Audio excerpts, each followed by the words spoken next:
Good evening, good afternoon, good morning, wherever you are across the globe. I hope you are doing well. It's been long since we recorded a video here.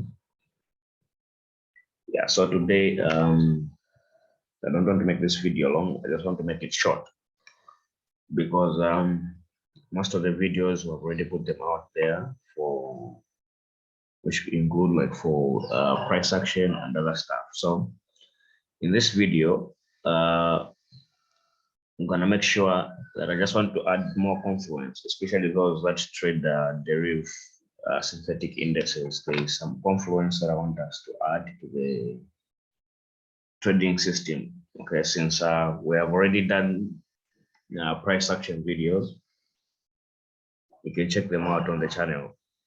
So here, I just want to show you something about the MACD. I'm sure you know it, most of you. So if you use TradingView.binary.com, you have to come here on indicators here. Okay, indicators, then you search here, put MACD. Yeah, it will bring you to this one. So guys, this MACD, just leave it the way it is, like this, in default setting. You don't need to change the settings, just leave the default setting. So first thing that you need to observe is that I'm not going to explain much in detail, but I just want you to use this as the confluences when trading. Okay, you definitely need this. So if we see here, let's say for example here, there's a level here, there's a level of demand there.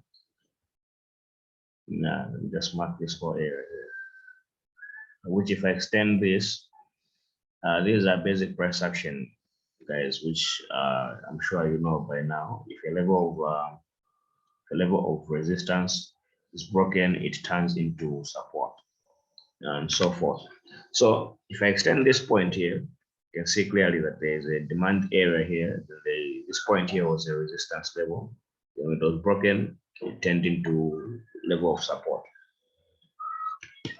So the key here is how you have to use the MACD down here to make entries on your trades. Okay.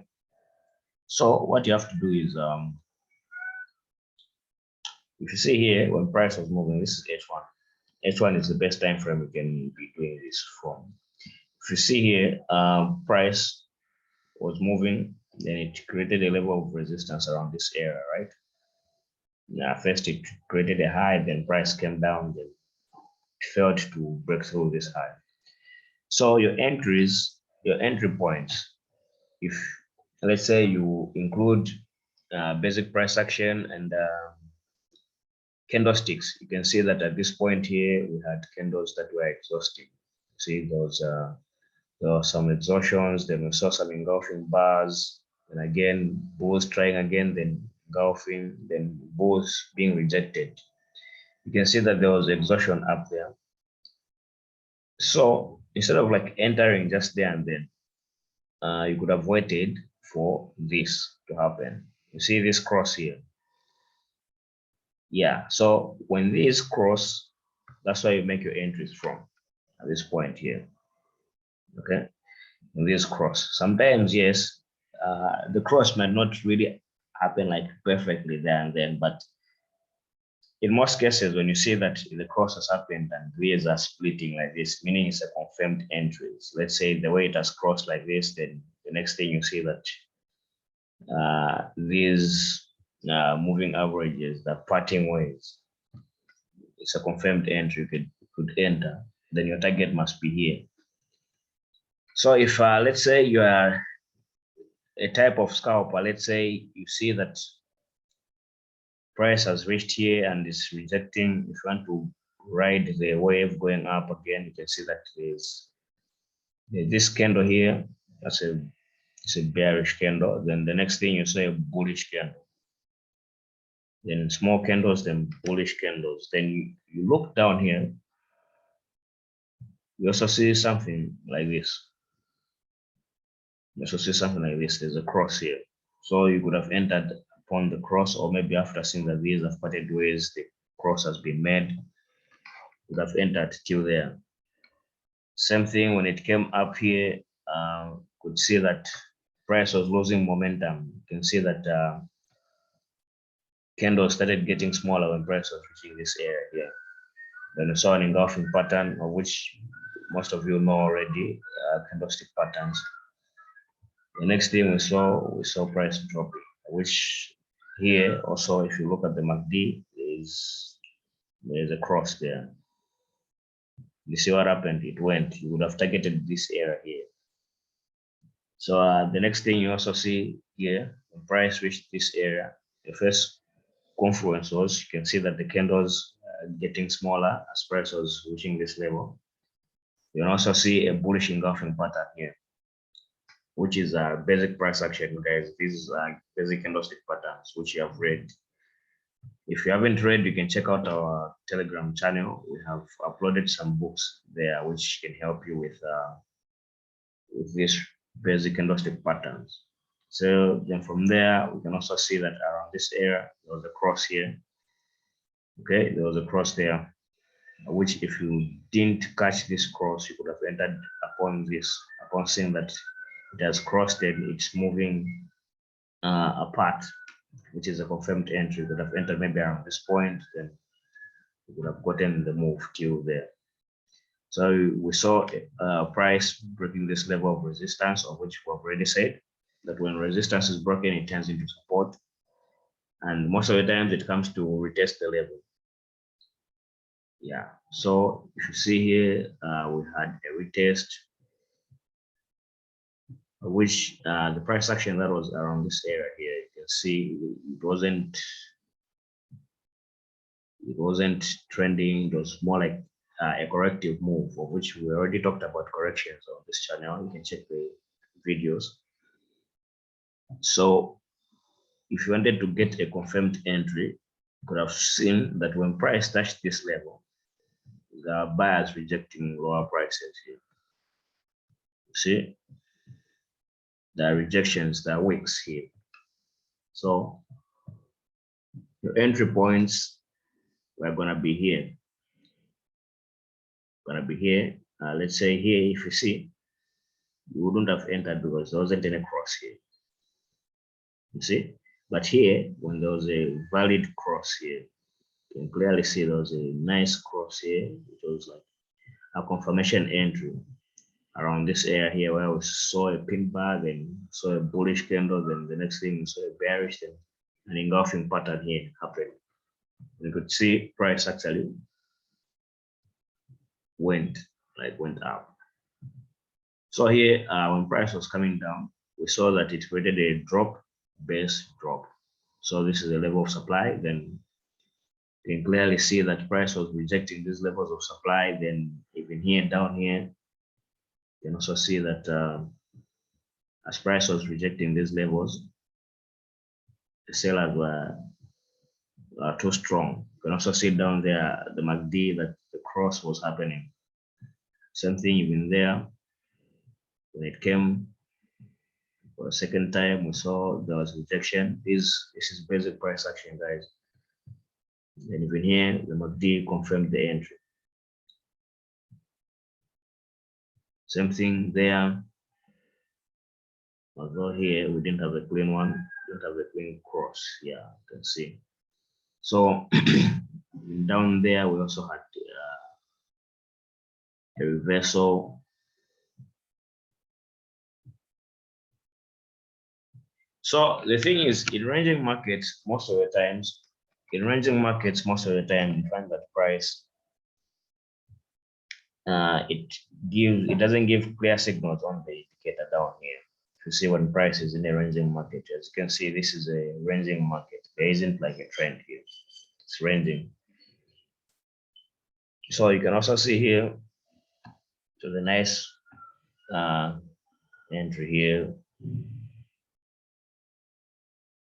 See, when it came here, then even there was a, cross here. And you see, So in most cases, let's say, I would also encourage you, if let's say you are trading, in most cases, let's say you have to set targets. So your targets must be, if let's say you have entered here, when you entered here, if you entered here, your target must be the next supply level or the next high. Your first target can be here or there. Okay. If you entered on a demand zone, your next target must be the next supply zone, or if you entered on a level of support, your next level must be resistance, the target. Then how can you know? Sometimes you have to use the same MACD when you want to make exits. Okay, if you entered at this cross, you can hold till you see the next crossover. Okay, that's when you can exit. So if you, let's say you entered at this point here, maybe let's say you entered at this point, maybe you saw the crossover at this point, you entered there, then you put your stop loss below. You could have held, maybe the first take profit target was going to be this level, since it has been holding price, then you let other positions run till you see this cross, the opposite. You see, it came, which again, and you saw what happened. This is a level, this was a level of resistance here, which price resisted here until it broke through. Then it came to retest it as what? As support. And you can see from the entries there, also there. You can also see the entries were made, and even there also. You can see the MACD, the crossover. You can see the MACD. You can see the MACD here. The crossover was here. Crossover there, then also there. Same thing when price went, we saw price coming here. It's created a level of demand here. You can see how fast the candles are moving there. You can see that it was a level of demand. Then when it came to test here, and this was a bull flag. Okay, it came to test there. You can also see here there was a cross. You would have made your entry around this area. See? So sometimes, yeah, quite right. When you're watching this happen, you won't see the cross happening perfect. The key is, if you're patient enough, you can wait for this to happen, the cross. Okay. And when this goes this side and that one goes that side, that's when you can make entries. And such kind of entries, they're more confirmed, provided that you have added other confluence that I am showing you right now, combining supply and demand and support and resistance. Okay. So you can also see here, there's a level of supply which was created after price broke through this level here, this channel. We saw price coming here, it created a level of supply around this area, then came down here again there, came to test there. So if you see where it came to test from, you can see that it was around, let's see, we saw a crossover around this area here. So if you look at it clearly, you would have entered around this point here. See, you would have gotten, then you would have entered there, you would have gotten this trend here. And the next thing, we saw this low here, it was broken. Since it was tested here, it showed like some support. Again here, there was a rejection, but eventually it broke through. Then it came to test it as what? As resistance here. So you can see price resisted to close above that point, and you know what happened next? Price just continued going downwards. See? And here we saw something interesting also, because it was reacting to this level here. Because it was reacting to that level before it broke through. It reacted. If you're a scalper, you can be practicing this, like going counter trend. Okay, you can see you would have entered there and you would have exited at this point here, looking at the fact that this area, this low was broken, then it came to test it here, again here. So yeah, that's the thing that's happening. And you can see also there, tested, it went down. So what I'm trying to tell you is don't rely on this indicator very much. Just use it for confluence, for confirmation entries. Use more of your price action knowledge. Okay, that's why I've included these these support levels, resistance, supply and demand. Don't rely much on the MACD. Make sure that you have the price action knowledge that you have. Study candlesticks, and the advice that I can give you is you must be following the trend, because sometimes these crosses you might be hit like very hard. Okay, you might be hit. So it's important you follow the trend. If it's going down, you have to check for crossovers of the ones that are going down. If you are in an uptrend, follow the trend also. But for those who like scalping, like who are really good and experienced, you can also be doing this, where if you see a crossover in a downtrend like this, a buy, and you've got other confluences of buying, you can enter. Like here, you can see that it was reacting to this level, and you see that there are rejections you could have bought upon seeing the cross. Yeah, so if you don't understand, or maybe you need some price action videos, we have them on the channel. You can watch them. That's not a big deal. Yeah, so I hope this video helps you in one way or another. Have a great day. Stay blessed.